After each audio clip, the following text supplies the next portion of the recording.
Okay, have you ever been there? You're in like a meeting, maybe on a client call, or even just typing an email. You've got this great idea or a suggestion, or maybe you disagree with something and it's totally valid.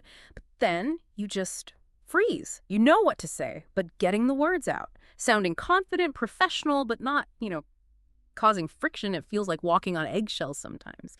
You wish you had like a go-to phrase book for those moments. Well, maybe this deep dive is exactly that. Okay, let's unpack this. Oh, absolutely. That hesitation.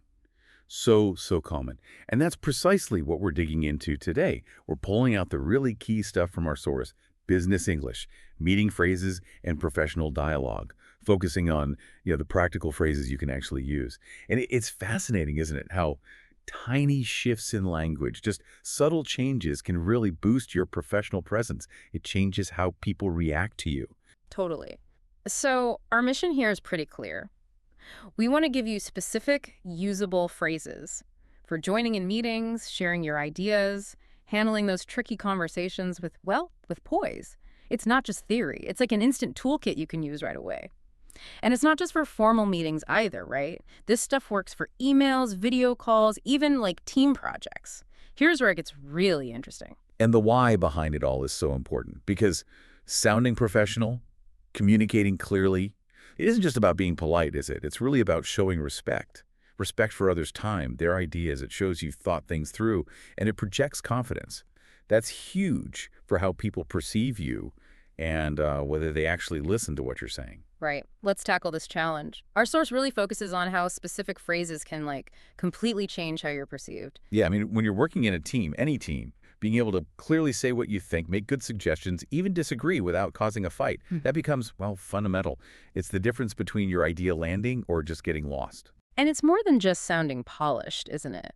It shapes how people see you, creates a better vibe. Exactly. It marks you as someone thoughtful, someone who respects the team dynamic. It builds that crucial trust so your ideas actually get a fair hearing. Okay, so that leads us perfectly to these three really powerful phrases, our source highlights for these kinds of discussions. They seem simple, but wow, the impact. Let's dive into the first one. Often the best way to, introduce something new. Okay, so the first phrase is, I'd like to suggest. Simple, right? But it works so well. It immediately sounds collaborative, not like you're laying down the law. Precisely. Think about the psychology, right? Instead of saying, we should do this, which can sound demanding and maybe put people on the defensive, I'd like to suggest it's softer. It's an invitation, really. You're inviting them to consider your idea, not forcing it. It creates a safer space for new thoughts. That makes total sense. It feels less like dictating, more like opening a door. Like, I'd like to suggest we look at a new approach for customer onboarding. Or maybe, given the feedback, I'd like to suggest we push the deadline to next Friday.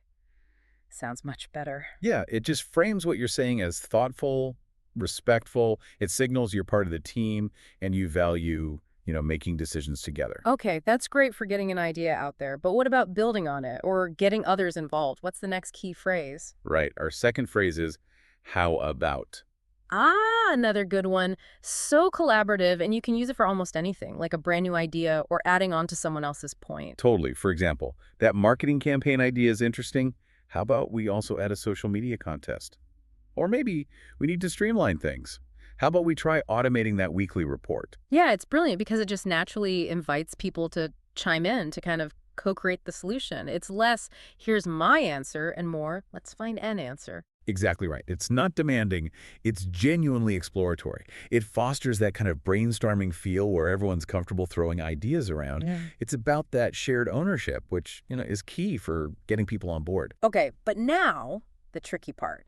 What if you need to offer a different view? Or, politely push back a bit without stopping the conversation cold or making someone feel bad. Ah, yes. This is where our third phrase is golden. I see your point, but this is such a great example of empathetic communication. Plus, a bit of what we sometimes call hedging, softening the statement. You start by acknowledging their idea first. That shows you're listening, you respect their input. It's powerful. So you validate first, then introduce your perspective. Okay, listen to how this feels. I see your point about launching next month, but I'm worried we need a bit more time for testing. Or maybe I see your point about that new software, but looking at our budget, we might need to find something more cost-effective right now. It works perfectly. Whenever you need to state your opinion or a concern without, sounding rude or just shutting them down. It keeps the conversation positive, constructive, even when you disagree. It basically says, I heard you, I value it, and here's another angle. So, okay, we've got, I'd like to suggest. How about? Hmm. And I see your point, but these three really do feel foundational, don't they? Absolutely. They're just essential tools for navigating those business talks with confidence, with grace, and crucially, with impact. Let's make these really concrete. Our source has this great little sample dialogue that shows exactly how these phrases fit into a real conversation. Okay, yeah. So imagine we're colleagues, maybe in a product meeting, talking about improving the user interface. Just listen for how these phrases make the conversation flow. All right, team, we need some fresh thinking on making the new dashboard more engaging for users. Okay. Well, I'd like to suggest we add a customizable widget section for their most used tools. Give them a bit more control. That's interesting. How about we also add a little quick start guide? Something that pops up for first-time users. Sometimes that initial screen can feel a bit much. I see your point about the quick start guide. Definitely helpful for new folks, but I'm just a little concerned it might clutter things up for returning users, people who just want to get straight to work. Good point. Maybe it could be optional, like they can close it easily, or it's just a little help icon they can click. Oh yeah, that sounds like a good compromise. Solves both issues. Great. Okay, let's dig into those options more in the next meeting. Okay, let's break that down a little. Did you catch how those specific phrases really helped keep things moving forward, like productively? Totally. That first suggestion, I'd like to suggest we add a customizable widget area. It put the idea out there gently, inviting discussion, not argument. Right. And then your idea, how about we also incorporate a quick start guide? Yeah. It built on that collaborative feel.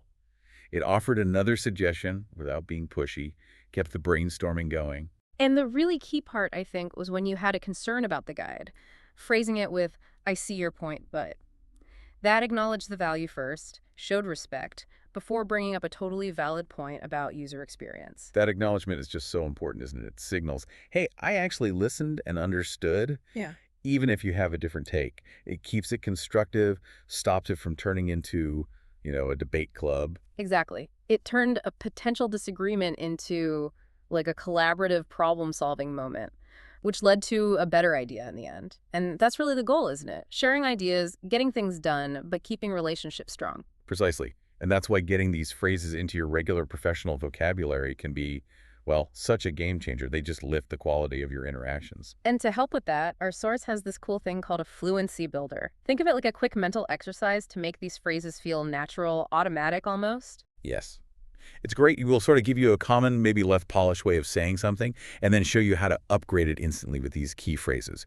It's all about shifting from just being direct to being diplomatic. Right. So instead of just thinking, I think we should do this, try reframing it. How can you make it more of an invitation? Pause.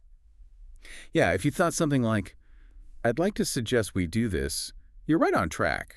More collaborative. And instead of a maybe blunt, let's do this, which can sometimes sound like an order, how do you invite that shared feeling? Pause. Yeah. That more collaborative way is, how about we do this? It just immediately opens it up for input, makes it feel like our plan. And lastly, that moment when you want to say, no, I don't agree. Just pause. How can you phrase it to keep the connection strong but still voice your concern? Pause. The professional, more empathetic way. I see your point, but I think. Much smoother, much more strategic. It instantly says you heard them, you understood, even if you see it differently. And this isn't just about being nice, right? It's about being effective, influencing, and keeping those working relationships healthy. These are just so useful day to day, aren't they? Especially in meetings, giving feedback, leading a discussion. They keep things professional and make the whole conversation more productive. And there's one more really crucial tip from the source. Yeah. Remember your tone.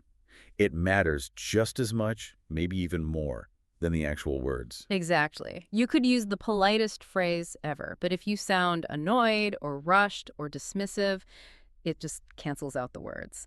Think about how a calm, friendly, kind of open tone reinforces the whole collaborative feel of these phrases. Yeah, the source even suggests maybe recording yourself practicing them. Just listen back. It sounds a bit odd, maybe, but it can really show you how you're coming across, your confidence, your empathy. It makes a world of difference. So what does this all mean? We've dug pretty deep into these three phrases. I'd like to suggest, how about? Ha, and I see your point, but heh, these aren't just, nice to haves. They're real strategic tools for professional chat, like we saw in that dialogue. They turn basic talk into something really collaborative, respectful, and honestly more effective. They can boost your impact. And connecting that to the bigger picture, Hmm.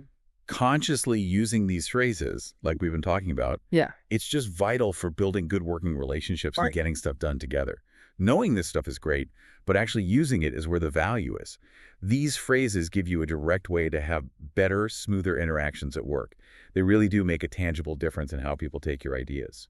Absolutely. And like any skill, getting good at this takes practice, consistent effort. So maybe re-listen to this deep dive, jot down the phrases, and then actively look for chances, even small ones, to try them out in your real work life.